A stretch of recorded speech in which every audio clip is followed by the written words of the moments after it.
The first Miami Book Fair International, founded by Miami Dade College and other community partners, took place in the year 1984. It's hard to believe that the event was an instant success from the very beginning. This year, we are celebrating with the presence of over 500 authors from all over the world.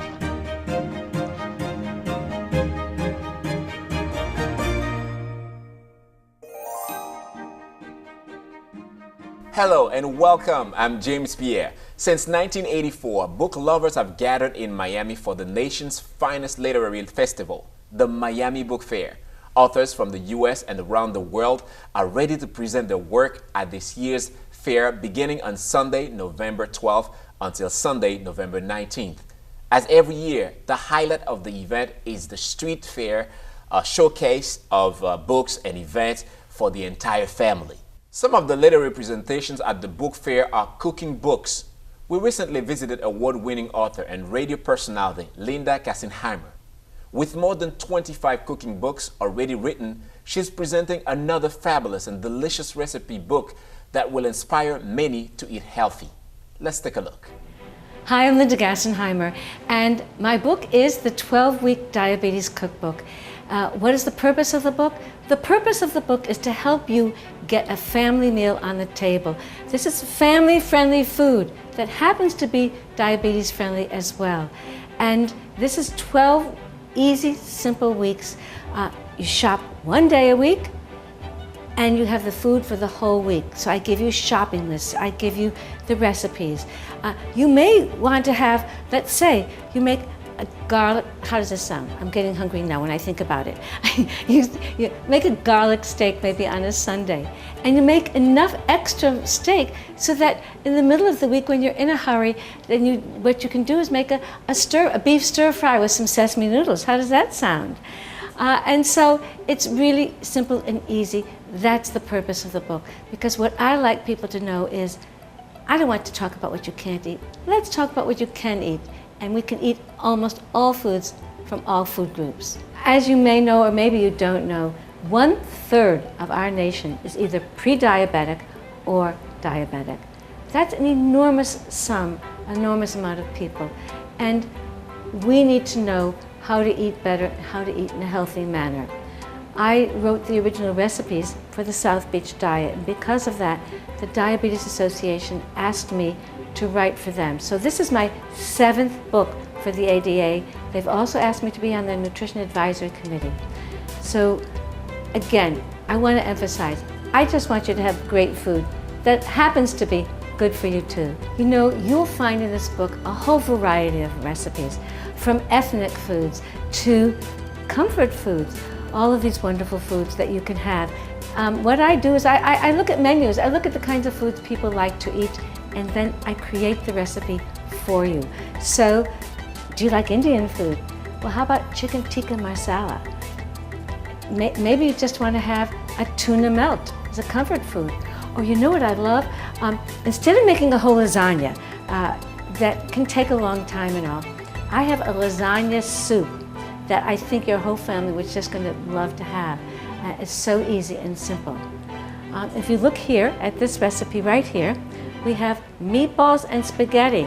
Who wouldn't want to have meatballs and spaghetti? Come on, that's a family-friendly meal. And you know, we all have big families. If one person wants this and one person wants that, how are you going to cook for everybody? So with my book, the 12-week diabetes cookbook, you can cook, the recipes are for 4 people, but you can increase them or decrease the amounts. You will cook on one meal that the whole family will enjoy. We are now taking our first break. When we come back, we'll talk race relations and racial profiling. Stay tuned.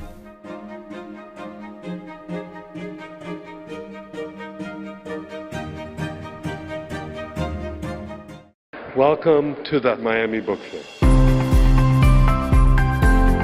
It's just so great to be around so many people who love books. One thing I grew up realizing was the power of language. Whoa! This is amazing. I love comic books so much that is what I do for a living.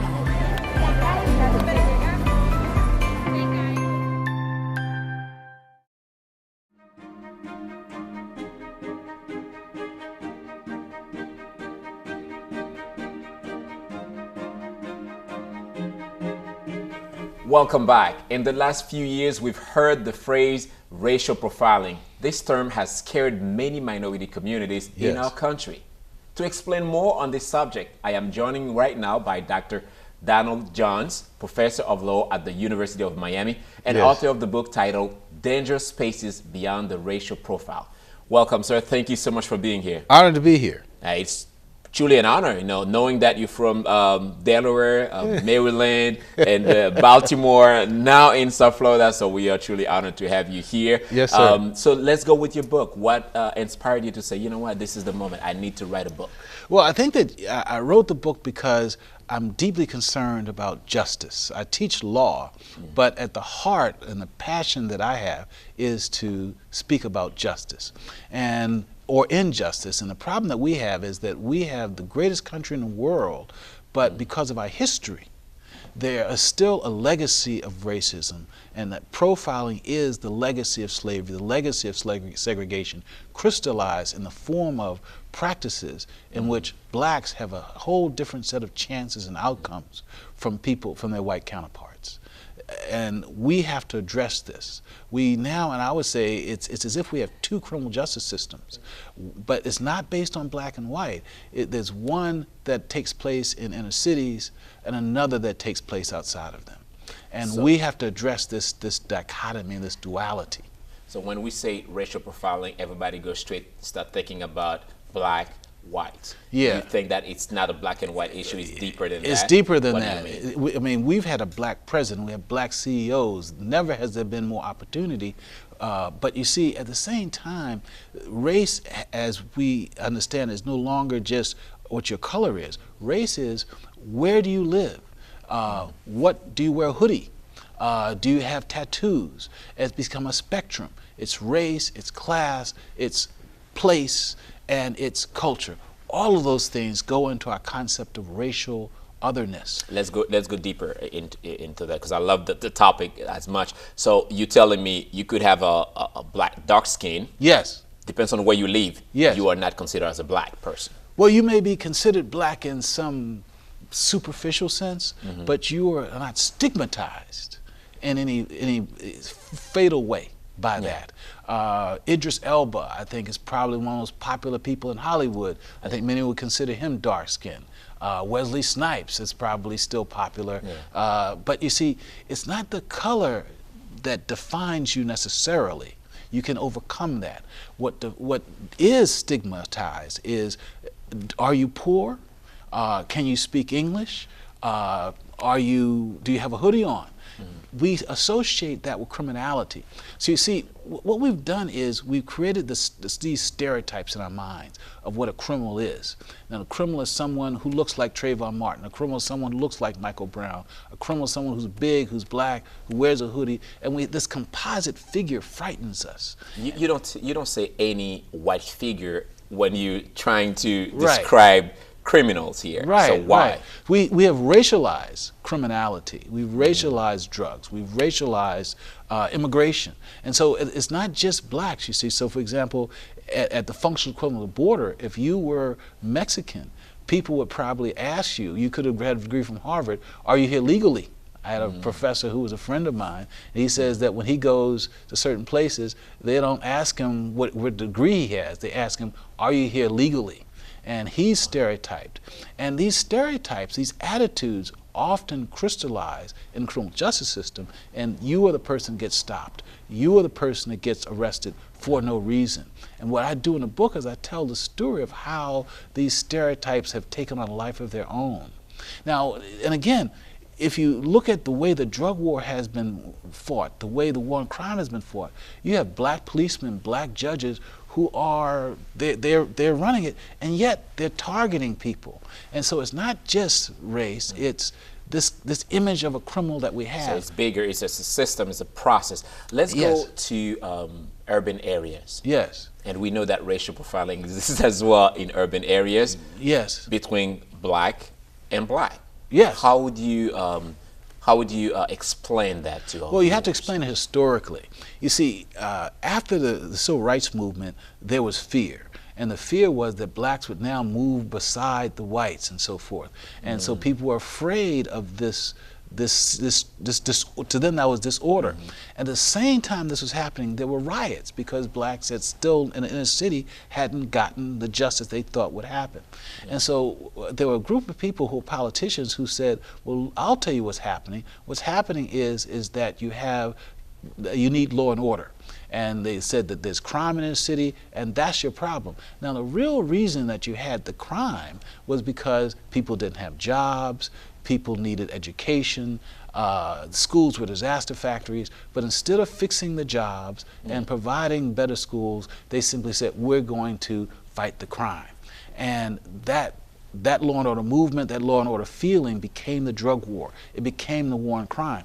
Now, once the drug war started, where's it going to be targeted? Think of the drug war as a cannon or a tank. It didn't aim at Beverly Hills. It doesn't aim at college campuses where rich elite students go. It aimed at inner city areas. It was explicitly targeted.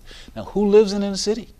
Black and brown people. Wow. And so once the drug war got started, it created inertia. We're going to target dangerous populations in inner city areas, though it happened to be black. Now they call them high crime areas. These are areas that overwhelmingly are populated by black people. And so we criminalized the people who lived in those areas who happened to be black. Dr. John's racial profiling is like a dark cloud for the African-American community. Police officers stop more African-Americans, and the justice system throw the book at more African-Americans. What can be done to ease the process? Well, I think what we've got to do is we have to understand that the problem is not based on necessarily hate. You have three aspects. There are institutional programs which need to be changed. So, for example, instead of targeting high crime areas and using these search and destroy tactics, so much so that many people feel in these communities they're under siege, we should think about how can we provide jobs? How can we provide opportunities? In many of the schools in inner city areas, the failure has been normalized. We have to give people opportunities. If we can give people opportunities, that's going to address the crime more so than stopping people 6 times a day. I'm glad you say the word opportunity, because at Miami Dade College, they always believe that opportunity truly changes everything. And we need to follow that model for our community and different communities around the country and around the world. Thank you so much, Dr. Johns. Thank you. What a Appreciate pleasure. it. What Thank a pleasure. you. Thank what you. A pleasure. Well, what a pleasure. we have to keep going with that conversation, but now we are taking another break. When we come back, we'll talk about Andrew, Harvey, Irma, and Maria. You get the point. Hurricanes. We'll be right back.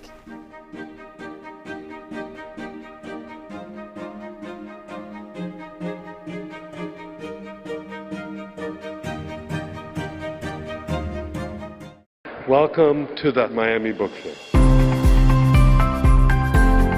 It's just so great to be around so many people who love books. One thing I grew up realizing was the power of language. Whoa! This is amazing. I love comic books so much that is what I do for a living.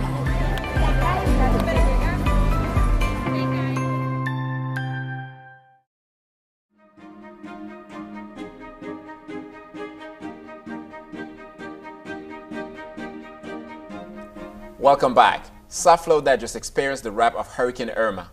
But 25 years ago, on August 24th, 1992, Miami experienced a force like never before, the force of Hurricane Andrew. Those who lived through it and managed to survive were left with painful memories of utter destruction. Like many, my next guest decided to take pictures of the devastation. Barry Fellman, director of Center for Visual Communications, a South Florida nonprofit organization that promotes the arts, put together a collection of some of those photos in the book titled Hurricane. He joins us now from the Center of Visual Communications in Wynwood. Welcome, sir. Hi, James. We understand that you had put away these pictures for many years. Why you wait 20 years to look at these pictures now? Hurricane Andrew was, of course, one of those intense experiences. And right after the storm, there was a lot to do. There was recovery, there was rebuilding, and I was involved in part of the effort that helped get Homestead in Florida City back running. So I had made the pictures and put them away, thinking eventually that I would come back to them. But things happen, you get sidetracked, you get involved, And at the time the 20th anniversary of Hurricane Andrew was coming around, I thought, wow, let me think about my experience. And I remembered I had made these pictures, and I thought it'd be a good time to go look for them and try to find them and look at them again. I see. I went through pages of the book. So in that specific book, The Hurricane, we do not find pictures of people nor their suffering. Was it intentional?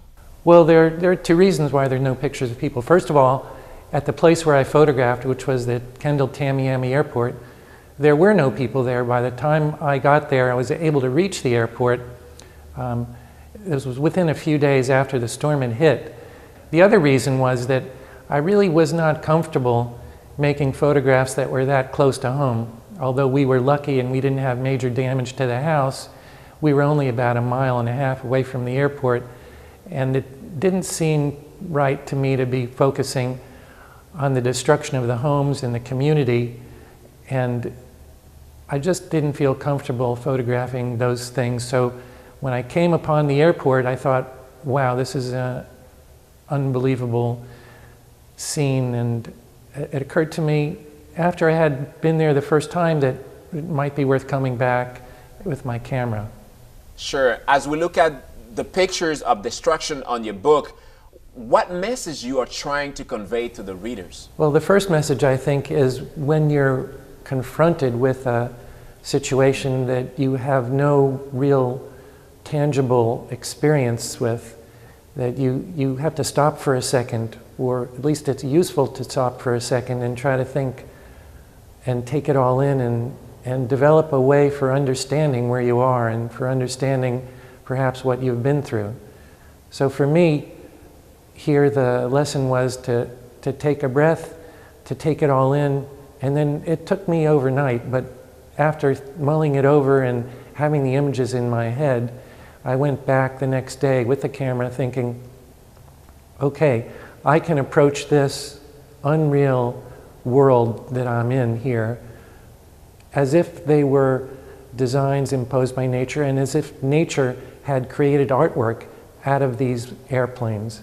So that's what I did, is I developed a new point of view, and I think that's part of the message of these pictures that I hope people will take away, is that when you're confronted with something that's totally unreal and that you have no basis for comparison with, you can try to take just as unusual an approach by thinking a little bit out of the box and trying to find a different point of view than you're used to taking day to day. On the book, we find an essay written by former WTVJ chief meteorologist Brian Norcross. First, how did he get involved in your project? And secondly, what kind of story would we find in his readings? When I decided to work on the book, one of the first things I thought was, wow, I need to speak with Brian, because I started to do some research speaking to some of the people that had worked at the airport and that had planes there. A buddy of mine had been restoring World War I and II airplanes at the Tamiami Airport, and one of the reasons I was interested in going there was to find out how he fared. He had started a museum there for the planes, and unfortunately, he didn't fare too well. Although he did end up rebuilding most of the planes, he did move them to the Orlando, Tampa area.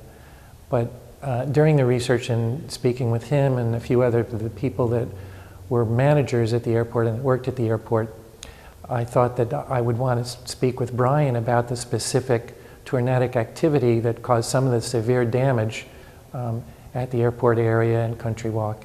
And in speaking to him, I came up with the idea that he might be interested in writing an essay for the book, which he was very interested in doing because he had been meaning to write about his experience with the storm and his preparations, which were extensive, and also the way he was able to help people during the storm because of the preparations that were made by his station at his urging and his request. So it kind of came together naturally, and as it turned out, he wrote a short version of his Hurricane Andrew story for my book, and then decided that he wanted to write the full-length version while he was working on this essay for the book.